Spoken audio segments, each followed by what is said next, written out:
If you have never played Rift and you struggle with how to start the game, I tried to cover the beginning of the game step by step in this guide. So just let's go. First, you have the character creation. In the character creation you get asked which faction you want to choose. There are the Guardians and there are the Defiants.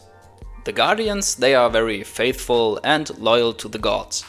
The Defiants on the other hand, they are technology driven and both factions don't like each other.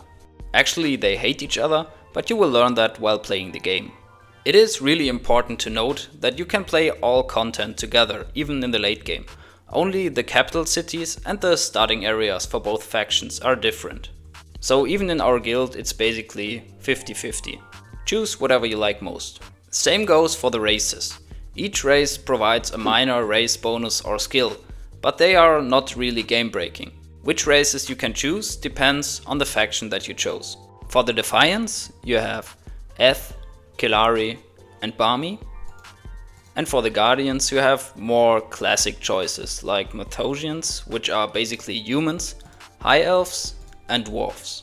All races can be either male or female. And there are no upsides or downsides of either one. Now let's get to the classes. The class menu looks a little overwhelming at first.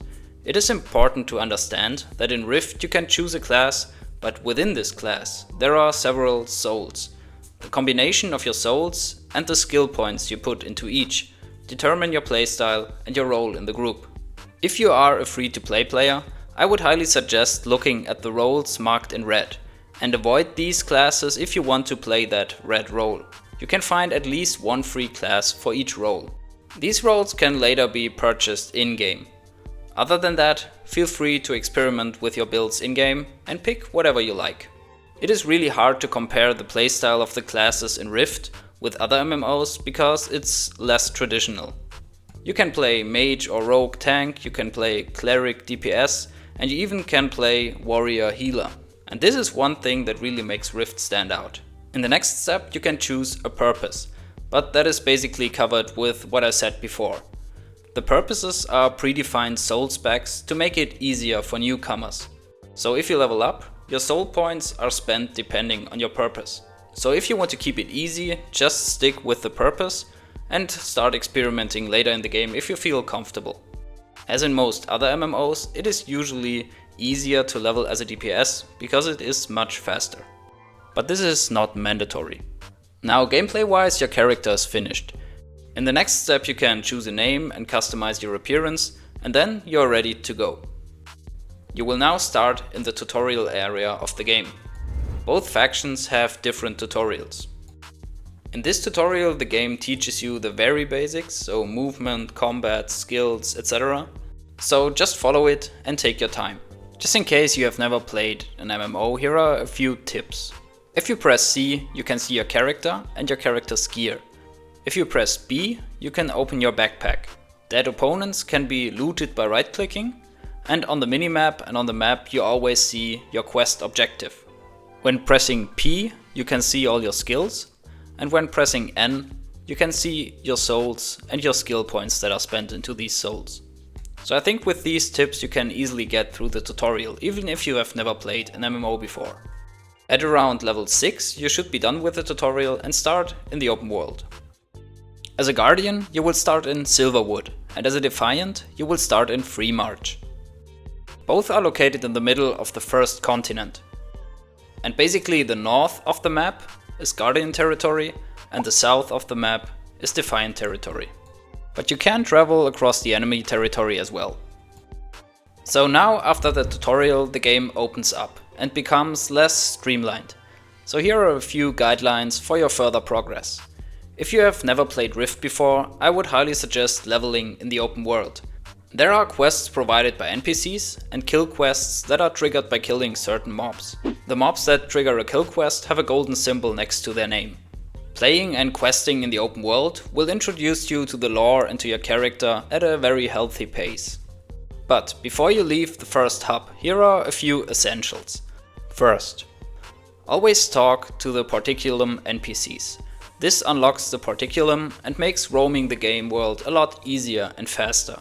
You can also bind your character's soul to a Particulum for your soul recall. This is a skill and it has a 1 hour cooldown. It can teleport you from anywhere in the game world to your soulbound location. So if you're out questing, it is highly recommended to play around this cooldown to save a little bit of traveling time. Second, a general goods NPC are NPCs that sell health potions, bags and drinks to you. I would recommend getting bags from the auction house or from your guild because they are way cheaper and bigger. Potions can be used in combat, while drinks are more powerful but can only be used out of combat. This is very similar to classic World of Warcraft.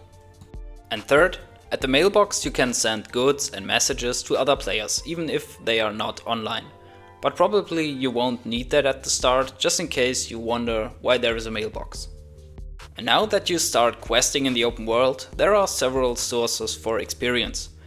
First, discovering areas, second, kill experience, and third, quests.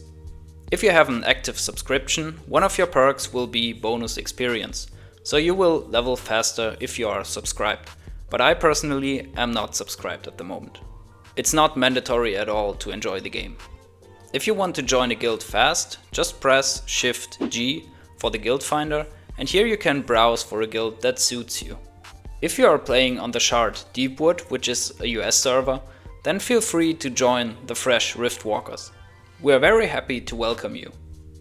As you are doing your quests, you will also encounter rifts and maybe even invasions on your way to level 10. These are planner activities. They provide experience and on top you will receive important planner currency. Above all to mention is Plannerite. This is a currency used at the vendor for planner goods. These NPCs are located in most bigger hubs of the game. You can buy gear and consumables for Plannerite during your leveling, but it will be crucial in the late game. Once you hit level 10, you can queue up for instant adventures and intrepid adventures. These are random quests all around the map or in a raid. Your level will be adjusted to the zone and the quest you are currently in. This is really streamlined and leveling is much quicker here, but for the lore and slow progression feeling, I recommend playing the open world quests at least once on your first character. This is really an insanely fun journey in Rift. But if you want to power level, then Intrepid Adventures is the way to go. Also with level 10, you can queue up for Warfronts.